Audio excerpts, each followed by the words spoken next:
All right, guys. Welcome to resistance training, weightlifting, physical activity for youth. We're going to talk about the benefits, risks, facts, and the fiction. This is for parents, coaches, and possibly athletes wanting to learn benefits and risks of athletes wanting to participate in resistance training, athletes wanting to participate in the sport of weightlifting, possibly sport of powerlifting, also wanting to participate in cardiovascular exercise and endurance, particularly running is what we focused on. And we're talking about ages 7 to 18, but really to 17. We cut it off at 18. I'm Coach Travis Mash. I'm a USA Weightlifting Senior International Weightlifting Coach. This means I've coached people to the World Championships multiple times, 4-time Team USA head coach, 30 Team USA athletes in weightlifting since 2015, multiple D1 athletes, NFL, NBA, Major League. Now I'm in pursuit of my PhD. This semester I'll finish up with my master's, hopefully, and in exercise science, and then I'll be starting my PhD. And then I've also set 6 world records in powerlifting. I'll just tell you this simply to let you know that this is my background, so and hopefully give you guys a little bit of trust in me. Objectives: we want to know what activities are appropriate for youth. We're going to look at dose response, like how much they should be doing. Examples of intensity, meaning like how hard should they be doing it. Recommendations for daily, weekly, and physical activities. Benefits to the youth. And we're going to talk about risks. Give you both sides. We're discussing strength training, weightlifting, and endurance training, particularly running. And then we're also going to look at, what's the best body weight, barbells, dumbbells, machines, kettlebells, BOSU balls. What's safe? I don't know. What's best? Running, sprinting. What's best? Sprinting, maybe a mile, 5 miles, 26. What's safe? What's best? The answer is always it depends. I hate that answer, but it's just the truth. All right, guys, we're gonna talk a lot about the benefits of exercise, and we're gonna get specific in what types of exercise. And we're gonna relate quite a bit of it to young athletes. But before I do that, we got to go. I want you guys to know that there are risks, and I don't want to downplay them because I'm a parent, and so I wouldn't want somebody to downplay it to me. So let's go through these quickly. So risks include musculoskeletal injury and cardiovascular complications such as sudden cardiac death and acute myocardial infarction. AMI. We'll abbreviate these going forward, but MSI is the most common. You're going to get ACL injuries, and it's going to depend on the intensity, the pre-existing conditions that the athlete, if they've been hurt before, that's the biggest indicator, and the nature of the activity, and there's going to be anomalies, things that just happen. So ACLs, non-contact, we're going to look at non-contact versus contact. That's always a thing, but those are what you're going to hear about the most. However, there are sudden cardiovascular deaths that happen. AMI are associated with vigorous intensity normally and are much less common than the musculoskeletal injuries, but may lead to long-term morbidity and mortality. So deaths among high school and college athletes, 1 per 133,000 men that play, and 1 per 769,000 women. So of the 136 that were in the study that we're referring to here, of the 136 identifiable causes of death, 100 were caused by cardiovascular disease. So good pre-screening can really help prevent it. Like at Norrine, we have a really good program. None of our athletes are allowed to start training until they have gone through not only have they gone through a list of of preventative measures, they've gone through not with coaches but with athletic training individuals. It's good to separate it because coaches, they're trying to win, so maybe that's a conflict of interest. General exercise does not provoke cardiovascular events in healthy. This is straight from our book. With normal cardiovascular systems, risk is related to the absence or presence of occult that's not accompanied by readily discernible signs or symptoms of cardiovascular disease, and exercise intensity, age, and the amount of physical activity that they are used to.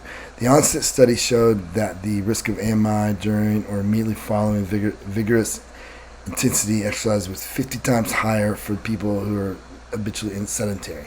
And maybe you're thinking that a lot of younger people, this doesn't pertain to them, but if you're a parent, man, the screen makes it too easy for kids to sit on the couch and just look at the screen. So um, don't, if you are a parent, don't do it. Get your kids out there active, playing sports or playing in general. So this is compared to individuals who exercise vigorously for 1 hour sessions greater or equal to 5 days per week. So, all right. So let's talk about the ages. We're going to look at ages 7 to 10. We're going to lump them all together in ages 7 to 10 because most of it goes together with endurance and weight training.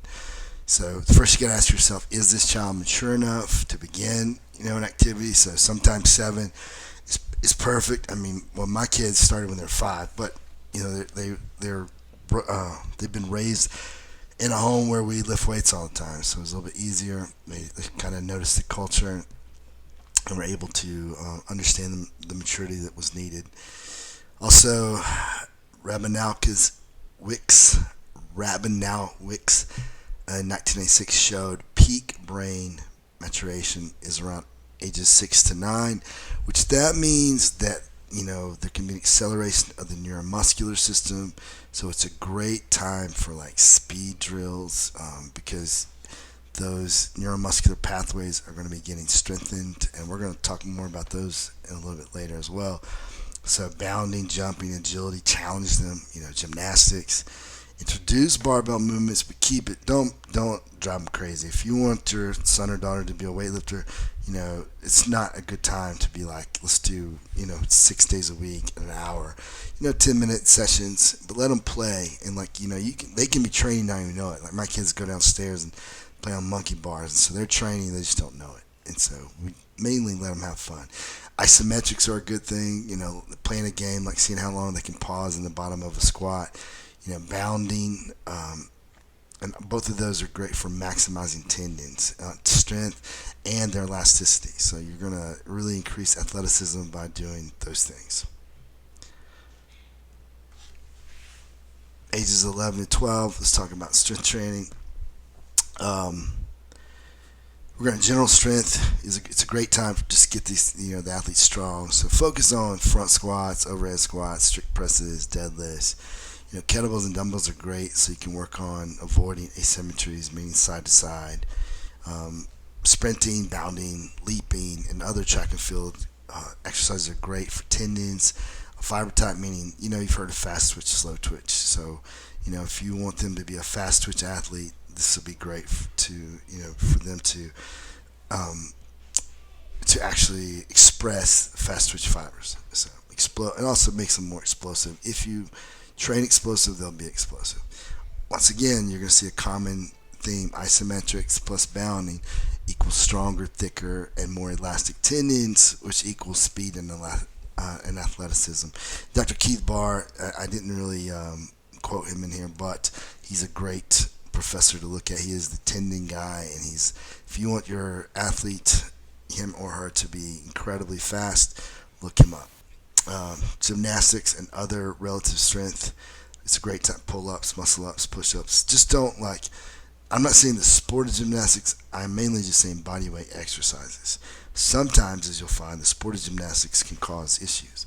But handstands, pistol squats, flexibility specific to sport, general sports, and then if you're going to do weightlifting, which it's fine to do, but it should be like 20 to 40% of the total training, starting with 20 and slowly ramping up to 40. Ages 13 to 15 in strength training. These are the years that technique in a particular sport should be the focus more than going heavy. So getting really good at, if you're doing weightlifting, snatch, clean and jerk, those things. So they're technique intensive. So practice the movement more than going heavy. Same thing with baseball. You're going to practice how to throw a baseball or how to swing a bat, how to kick a soccer ball. Any of those movements where technique is important, now's the time to really focus on technique. Gradually raise the specific sport, the amount that you train the specific sport from 40% to 60% of the training, and you do that at about 10% per year. So when you're 15 years old, you could have it to where 60% is your specific sport. Isometrics plus bounding. There you go again. Keith Barr. It's the thing. Make sure you're doing it. Isometrics at all the joint angles in the front and the back. So like the knee, for example, doing a pause squat in the bottom, and like a weighted 30 seconds. It's kind of the threshold. Trying to go as heavy as you can for 30 seconds.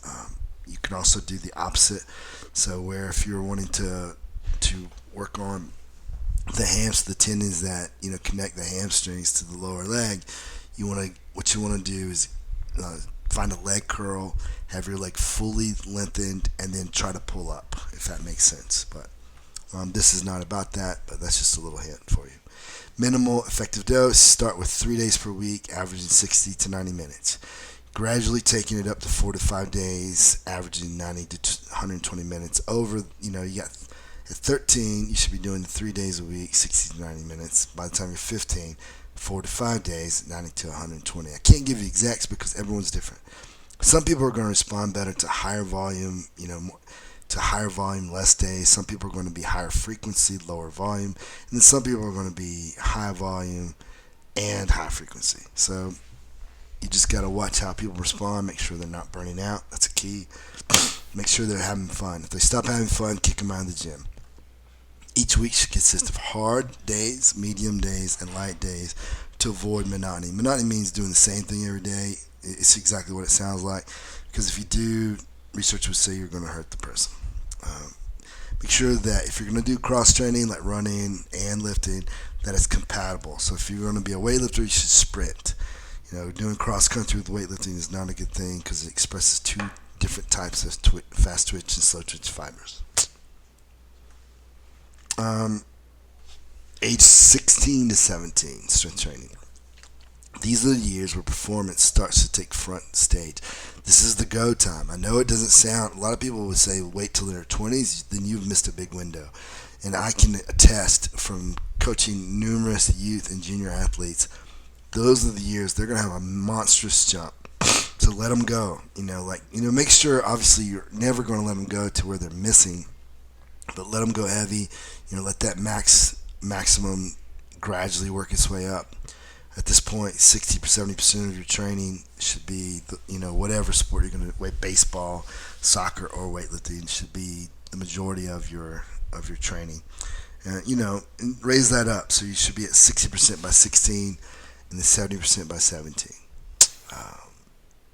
5 to 6 days, averaging 90 to 120 minutes.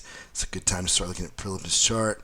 And I'm not going to go into detail because, I'm talking to parents. So, I want to make sure you guys just know that whoever coaches them should be aware of this chart. It just tells them the proper volumes and the proper number of reps and sets for certain percentages or load. Each week, I've already said, consists of hard, medium, and light days. And for boys, these are the maximum years to go hard. Girls have got a little bit longer. They really max out 21 to 22. And once again, compatibility of cross-training is a huge concern at this point. Now we're going to talk about endurance, basically running, so ages 7 to 10. Running, most experts would agree. This is Krabuki, 2019 et al. Krabuki et al. 2019. So between a half mile to 1.5 miles of running is its maximum at that age. But mainly focus on strength training and cross training, so they make sure they have good, they avoid bone stress injuries and that they're building that solid base. Isometrics, sprinting, plus bounding. That's what I would, at that age, it's good to do all three, just like it was good to do strength training, because tendons will be important or more important to runners than it will be weightlifters, because every time they strike the ground, if they have those nice stiff tendons, it's going to propel them down the track or down the trail much more. So really focus on that. Other exercises at that age: tag, bear crawling, bear crawl races and tag, free play. Okay, so we went over like the ages 7 to 10. Now ages 11 to 12 for running, total weekly mileage is 6.4. The longest run or race is 3.2 miles. Focus technique and just learning what the proper footwear for the individual is. That's very individual. Ages 13 to 15, you're going to look at 12.8 total miles per week. Longest run, 6.4 miles, and still focusing on technique and proper footwear. Isometrics, bounding, that's going to be still important. We're going to talk a lot more about running towards the end. And then ages 16 to 17, max distance would be 13 miles for a run or a race, and total mileage for the week 26.2. And performance becomes more of a concern as women and most men will be finished with that peak height velocity. They'll be done with their growth spurt. So, keys for all ages is that nobody should increase more than 10% in volume from one week to the next. That goes for strength training, by the way. Each week should consist of hard, medium, and light days, just like in weight training. There should be a warm-up and a cool-down. Change shoes every 500 miles. And don't run on slanted or uneven surfaces. And rest at least 1 day per week, 1 to 2 weeks of rest per 3 months, and limit participation 9 to 10 months per year. More keys. Now it's time to listen up, parents. This is important. Peak height velocity. That's when your kids have that big growth spurt. Normally for girls it's 12, and for boys it's 14. Just before this rapid growth, bones and growth plates are vulnerable to load and stress of running. So that's when they're really vulnerable to get hurt. So low bone mass affects 39% of female youth runners. It's likely the cause of the fractures more so than the volume of the runs. It's a time of rapid growth and they're not eating enough, so inadequate calorie intake with increased running demand can lead to abnormal menstrual function, bone mass deficiency, and high risk of injuries and stress fractures. So make sure that they're eating. Males, you guys are affected too as well to low bone mineral density. If you're 85% of your average weight per how tall you are, if you're running 30 miles or more per week, history of stress fractures, or your diet is lacking in calcium, you're at risk as well. An emphasis. Now, here's a big one. If there's an emphasis on thinner equals faster running, it's a big red flag. It's a good chance that individual is going to end up getting hurt because they're not going to be taking in the amount of calories that they need to equal the amount of volume they're doing as far as running. So participation in other non-weight related sports leads to 81% less risk of injury. So like basketball, volleyball, those things are good to do as cross training. However, participation in thinner is better sports like gymnastics, ballet, dance in general, they're threefold higher risk of bone injury. So consider what sports that the athlete has, that your athlete has done up to running and what they're doing with running. So at least until around age 12 for females and 14 for males, cross train with non-skinny sports. So meaning obviously don't, where weight is not a factor. Short, intense bouts of sprinting, strength training, neuromuscular training, which is, it's another word for technique. It's a great time for that. Strength training is a big key to avoid injuries and increase bone mass. So let them play outside, play a lot. So, and then let them rest. A big key is to be aware of burnout. If you see that they're not having fun, if their face looks scowled, if they're a perfectionist, and if there's too much pressure from a coach or from you parents, then that's a big red flag that burnout is coming. So let them have fun. They got a long career ahead of them. Things you should be tracking: total volume, so load. This is for both strength and endurance now. So things to track: volume, which is for weight training, that is load times repetitions times the sets per exercise and per day and per week. So you're going to track it per exercise, and then you're going to add it up for the day, add it up for the week, add all the days up for the week, and then all the weeks up for the month. You're going to track it ongoing. For running, you're going to look at total mileage times the intensity of the run, total reps for strength training, something to track. And then you're going to look at average intensity, monotony, and strain, which we've covered. Monotony is just, are you going hard every day? Are you going medium every day? It should be hard, medium, light. Um, Effect size, you guys don't need to know it, but whoever's coaching your kids, they need to know it. And it's just a looking. Effect size is a look in each individual day as it relates to the 7 before it. So if all of a sudden on some day you decide to jump up and it's way more than you've done in the past 7 days on average, then that's going to be a big risk for that athlete. So just little things they need to be tracked to avoid if injury is concerned, especially if your son or daughter has aspirations of making it at a bigger level. So you need to keep them healthy. Early specialization is a big red flag. So that whether that's defined as playing one sport for more than 8 months per year, and that has shown injuries.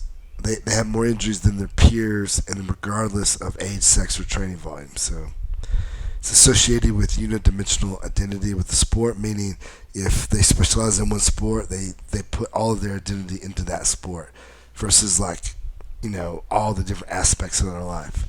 So it leads to obsessive compulsive disorders, eating disorders, anxiety, depression. So let them play other sports and make sure that they're having fun. That's the big key. We don't have to go into this. This is just showing you the ways that we track our athletes. See the monotony and strain. I'll see if I can. Yeah, there we go. Here's the monotony and strain. We're making sure that that's waving up and down. Effect size. We're trying to stay not above that blue line more than one day every so often, which is we did a good job of. But if you don't track it, you don't know. You're just guessing. So anyway.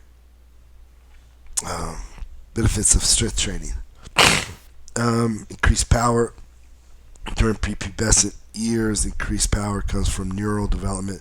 So that neuromuscular, that the connection between your brain and your muscles, that pathway is growing rapidly, and it's a good time to really get better at movement. So power comes from getting better at movement, recruiting fibers faster. So rate of force development, all those things happen because that pathway is getting developed. Increased load and the complexity of the movement has a direct impact on improving the nervous system. Important, athletes participating in resistance training experience significant increases in their counter movement jumps, so they jumped higher. Improved cognitive performance. If you read the book by Spark by John Rady, he's a Harvard professor, you'll see why. When you strength train, you produce brain-derived neurotropic factor (BDNF), which basically is like steroids for the nerve cells in the brain, but it helps them with maturation, growing, survival, differentiation, and maintenance. So just know this: it helps your brain cells be better at whatever they're doing. Probably because the cerebellum at work with weightlifting, the cerebellum is the same thing. Like when you ride a bike and then you don't ride it for 20 years and you come back and you can ride it still, it's stored in the cerebellum. Anything posture, balance, coordination related, and speech, and long-term complex movements comes in the cerebellum. So possibly leads to more complex thoughts. Benefits of strength training. Also, general strength. These strength gains are as high as 74% reported in a meta-analysis. That's Feigenbaum is the expert when it comes to coaching youth, and it's maintained throughout their life, possibly because they have better habits. Anyway, this advantage is never lost, so it's never caught up with either. I can attest to that, having coached probably more youth athletes than probably any other coach in America, or at least one of them, the busiest youth coaches in America. It never catches up. Improved cardiovascular risk profile. So improves body fat percentage and significantly improves insulin sensitivity in adolescent males at risk of obesity, probably because they like to lift weights more than they like to run. If you're heavy, that's you too. So youth experiencing potential obesity tend to enjoy weight training. Weight training leads to enjoying exercise in other forms and the forms of lifetime of health. Also improves bone health and connective tissue, which is important if you want to keep your athlete healthy. If strength training guidelines and nutritional guidelines are followed, strength training can maximize bone mineral density during childhood and adolescence. So, using plyometrics and deceleration mechanics during preseason training proved to significantly decrease injuries in males and females. Once again, Feigenbaum. Um, Obviously, it's good for endurance athletes, but also strength training with the plyometrics and deceleration. Motor performance skills and sports performance, you're a better athlete. Basically, you get better at long jump, vertical leap, sprints, med ball tosses, anything athletic. You get a little bit better from strength training. Combination of plyometrics and resistance training led to improved motor performance. Psychosocial health and well-being. It's probably linked to the BDNF and the dopamine. Dopamine is what it is. It's like the reward. It works on the reward center, and it just makes you feel like you're getting rewarded for what you're doing. And so we crave that. It's also what causes a lot of ADHD, a lack of dopamine. So it's a neurotransmitter in the body. Strength training is directly linked to its release, so it could potentially help with ADHD, other, like depression, anxiety. So attitudes towards physical education, physical fitness, and lifelong exercise reportedly improved after conditioning program. That included resistance training. This goes for running and weight training. The psychosocial health and well-being. Life benefits. You're going to learn goal setting, perseverance, hard work, taking complete ownership of what you're doing, and learning how to be committed to something. So, all good benefits. Risks. People would say growth cartilage, which is like growth plates, where your joints come together to articular cartilage, and where your tendons hook to your bones. Overuse injuries in the low back, shoulders, and knees. Musculoskeletal injuries, like any other sport. Psychosocial issues is associated with unidimensional identity with the sport, meaning all you think about is the sport, which can cause obsessive compulsive eating disorders. We already talked about it. If you have controlled motivation, or autonomous motivation, autonomous motivation, which is perfectionism. The controlled motivation can be by a parent or by a coach. So, as a parent, be aware of what you're saying and doing, but be aware of what the coach is doing. Controlled motivation is this: it's me giving you kindness and love based on your performance. You should never do that. Kindness and love should be given no matter what, because it's just sports, y'all. We're not curing cancer. So, you can reward them, for doing well. If you want to, say, hey, I'll buy you a bicycle if you score a touchdown, that's fine. But as far as your love and your kindness and the way you treat them, it should not be affected by how they perform. Controlled motivation and perfectionism leads to depression, anxiety, obsessive compulsive eating disorders. So just be aware. However, there's a fact check on the risk of strength training. Resistance training reported 0.800 injuries per 100 participant hours in a study that we looked at for this, which is listed at the end of this report. And a one-year study reported all high school-related injuries.